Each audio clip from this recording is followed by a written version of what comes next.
Some British cars were born to work. They weren't built to impress the neighbors. They weren't designed to win races.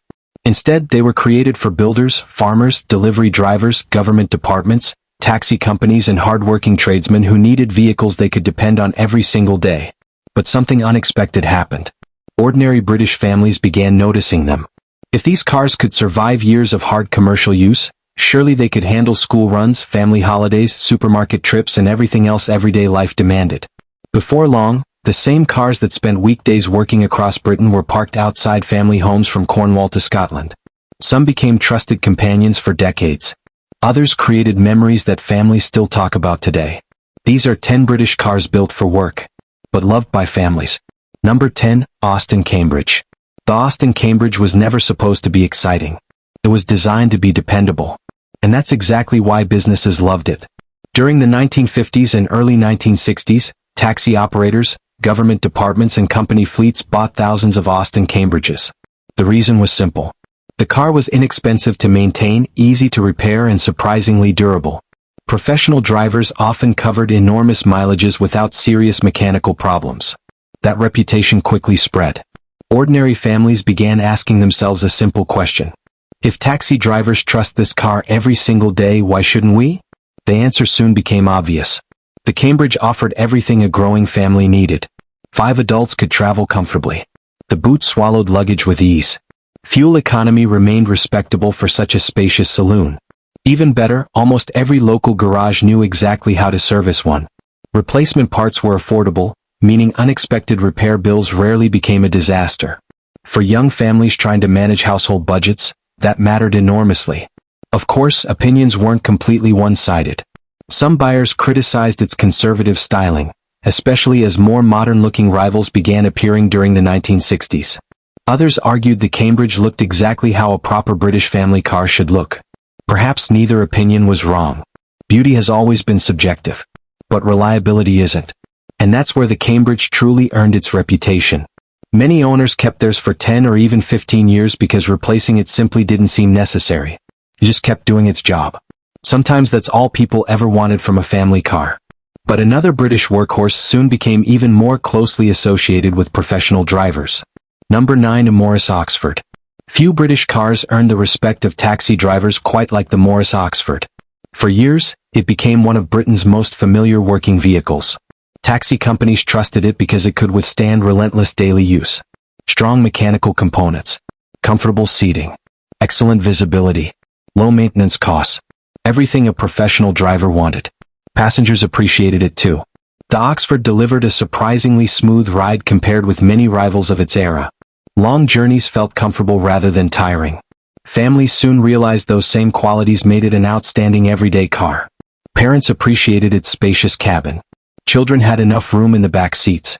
Weekend shopping fitted easily into the generous boot. Summer holidays suddenly became much easier.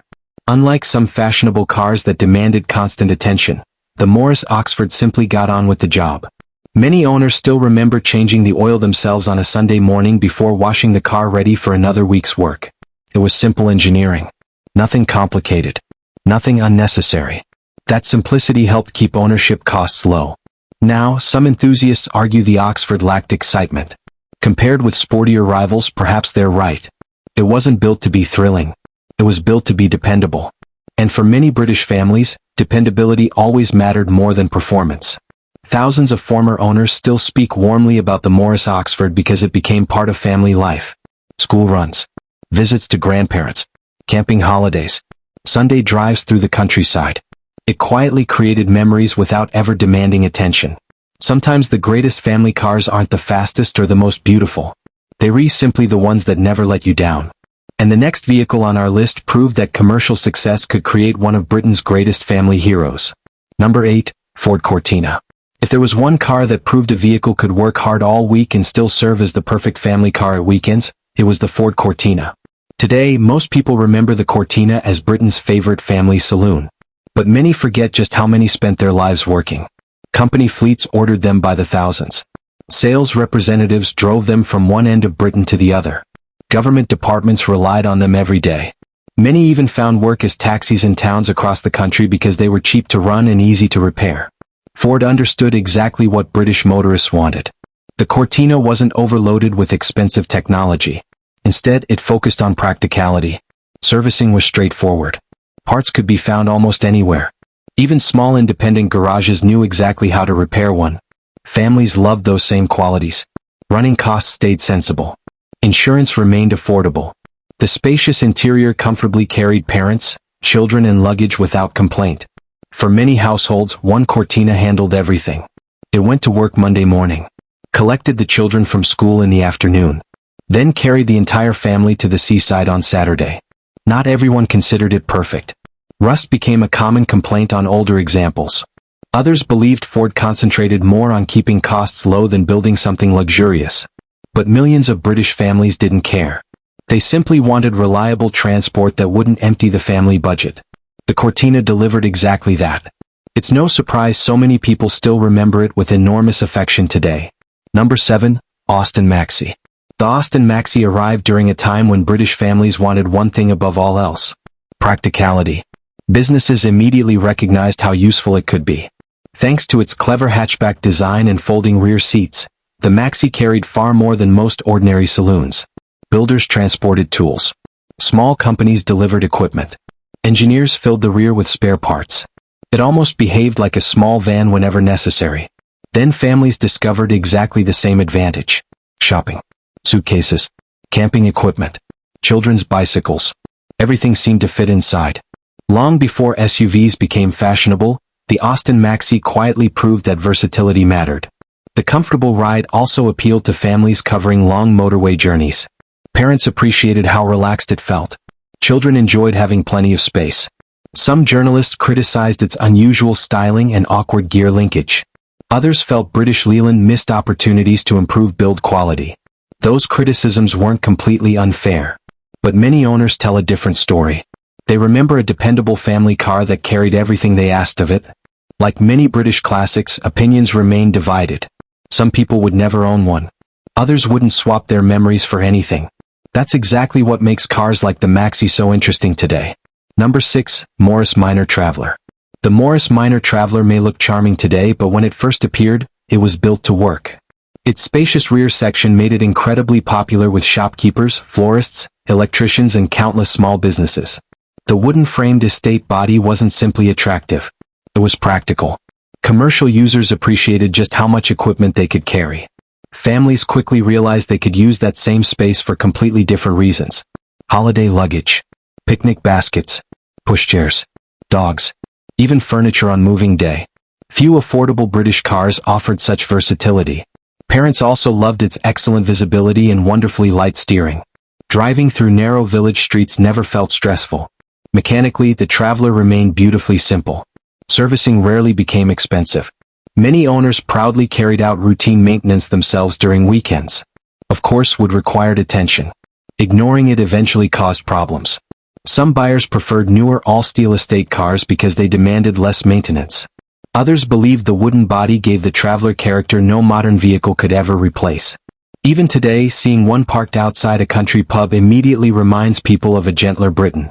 A Britain where practicality and personality existed together. The Morris Minor Traveller proved that a hardworking commercial vehicle could also become one of Britain's most loved family cars. Number 5. Ford Granada. By the mid-1970s, the Ford Granada had become a familiar sight across Britain. Most people remember it as an executive family car. But it also spent thousands of hours working. Police forces used it. Government departments bought it. Company directors covered huge motorway mileages in it. And in many British towns, larger taxi operators chose the Granada because passengers appreciated its comfort. Professional drivers quickly discovered something important. The Granada could cover enormous distances without making every journey feel exhausting. Its comfortable seats, refined suspension and powerful engines made long working days much easier. Families noticed exactly the same thing. If a Granada could comfortably spend 8 or 10 hours on Britain's roads every day, then weekend trips to Cornwall or Scotland would be effortless. Inside there was space everywhere. Parents traveled comfortably. Teenagers didn't complain about cramped rear seats. The boot swallowed holiday luggage without difficulty. For families who regularly traveled long distances, the Granada felt almost luxurious compared with smaller family saloons. Of course, bigger cars also meant bigger fuel bills. During periods when petrol prices increased, Some buyers felt the Granada had become expensive to run. Others believed the extra comfort more than justified the additional cost. Neither opinion was wrong. It simply depended on what each family valued most. Today, the Granada remains one of Britain's forgotten heroes. It worked hard throughout its life before becoming one of the country's most respected family cars. Number 4. Rover SD1. The Rover SD1 looked expensive. But behind its stylish appearance was a car built to work. Large companies ordered entire fleets. Senior managers traveled thousands of business miles every year. Police forces trusted powerful versions for motorway patrol work. Government organizations also relied upon them. Why? Because the SD1 combined performance with practicality. The huge hatchback opening made loading equipment remarkably easy. Business users appreciated that flexibility. Families soon realized they could enjoy exactly the same benefits. Unlike many executive saloons, the SD1 could carry bicycles, camping equipment, furniture and family luggage without difficulty. Parents loved its spacious cabin. Children enjoyed the comfortable rear seats. Long-distance holidays became far more relaxing than they had been in smaller family cars. Unfortunately, the SD1 also suffered from early quality control problems. Some owners experienced frustrating reliability issues. Panel gaps, electrical faults and inconsistent build quality damaged its reputation during the first years of production. However, many owners experienced very few problems at all. Those drivers often described the SD1 as one of Britain's finest long-distance cars. That's why opinions remain divided even today. Some people remember its faults. Others remember only its comfort, practicality and beautiful styling. Regardless of which side you stand on, the Rover SD1 proved that a hardworking fleet car could also become a cherished family companion. Number 3. Land Rover Series 3. When people think about family cars, they rarely picture an old Land Rover. Yet throughout rural Britain, that's exactly what happened. Originally designed for farming, forestry, construction and military work, the Land Rover Series 3 became one of Britain's hardest-working commercial vehicles. It pulled trailers, crossed muddy fields, carried livestock feed, delivered supplies to places ordinary cars simply couldn't reach. Then families living in villages discovered something remarkable. The same toughness that made the Land Rover perfect for work also made it ideal for family life. Children climbed into the back wearing muddy football boots.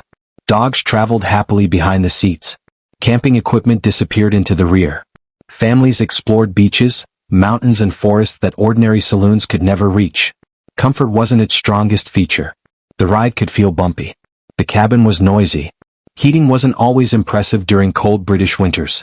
But owners accepted those compromises because the Land Rover offered something very few vehicles could. Freedom. Could go almost anywhere. For many families, especially those living in the countryside, it wasn't simply transport. It became part of everyday life. Work during the week. Adventure at weekends.